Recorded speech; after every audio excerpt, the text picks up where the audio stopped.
ଅତୀତରେ ଘଟିଥିବା ଗୁରୁତ୍ୱପୂର୍ଣ୍ଣ ଘଟଣାବଳୀକୁ ଜାଣିବା ପାଇଁ ଆମେ ଇତିହାସକୁ ପଢ଼ିଥାଉ।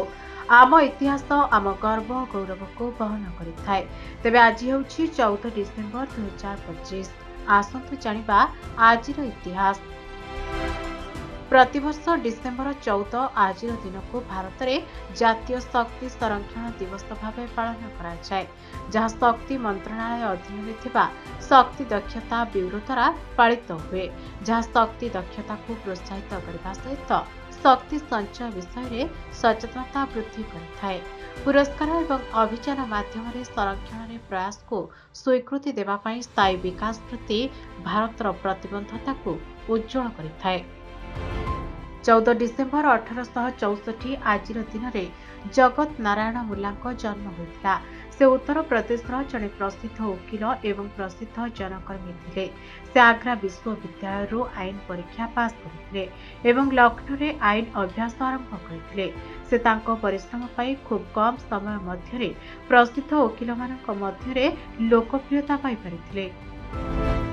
14 ଡିସେମ୍ବର 1971 ଆଜିର ଦିନରେ ଫ୍ଲାଇଂ ଅଫିସର ନିର୍ମଳଜିତ ସିଂ ସୋଖେନଙ୍କ ମୃତ୍ୟୁ ହୋଇଥିଲା।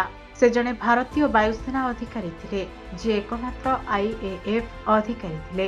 1971ରେ ଭାରତ ପାକ୍ ଯୁଦ୍ଧ ସମୟରେ ଏକ ବିଶାଳ PAF ଆକ୍ରମଣରୁ ଶ୍ରୀନଗର ଏୟାରଫିଲ୍ଡକୁ ରକ୍ଷା କରିବା ପାଇଁ ତାଙ୍କର ଅସାଧାରଣ ସାହସ ପାଇଁ ମରଣୋତ୍ତର ପରମବୀର ଚକ୍ର ପୁରସ୍କାର ପାଇଥିଲେ। ସେହି ସମୟରେ ତାଙ୍କୁ ଗୁଳି କରି ହତ୍ୟା କରାଯାଇଥିଲା ଏବଂ ସେ ଭାରତୀୟ ବାୟୁସେନା ପାଇଁ ସାହସର ପ୍ରତୀକ ଥିଲେ। 14 ଡିସେମ୍ବର 1995ରେ ବୋସ୍ନିଆ, ସର୍ବିଆ ଏବଂ କ୍ରୋଏସିଆର ନେତାମାନେ ପ୍ୟାରିସରେ ଆନୁଷ୍ଠାନିକ ଭାବରେ ଡେଟନ ଚୁକ୍ତିନାମାରେ ସ୍ୱାକ୍ଷର କରିଥିଲେ, ଯାହା ଯୁଗୋସ୍ଲାଭ ଯୁଦ୍ଧର ଏକ ପ୍ରମୁଖ ଅଂଶ। ନିଷ୍ଠୁର ବୋସ୍ନିଆ ଯୁଦ୍ଧର ଅନ୍ତ ଘଟାଇଥିଲା। ଡେଟନ ଓହାଇଓରେ ଆରମ୍ଭ ହୋଇଥିବା ଏହି ଚୁକ୍ତିନାମା ଦୁଇଟି ମୁଖ୍ୟ ସଂସ୍ଥା ଏବଂ ଏକ ସାମୂହିକ ରାଷ୍ଟ୍ର ପ୍ରତି ପଦସ୍ଥାପନ କରିଥିଲା, ଯାହା ଏକ ସ୍ଥାୟୀ କିନ୍ତୁ ପ୍ରାୟତଃ ଜଟିଳ ରାଜନୈତିକ ଢାଞ୍ଚା ସୃଷ୍ଟି କରିଥିଲା। ବ୍ୟୁରୋ ରିପୋର୍ଟ, ଖବର ଓଡ଼ିଶା।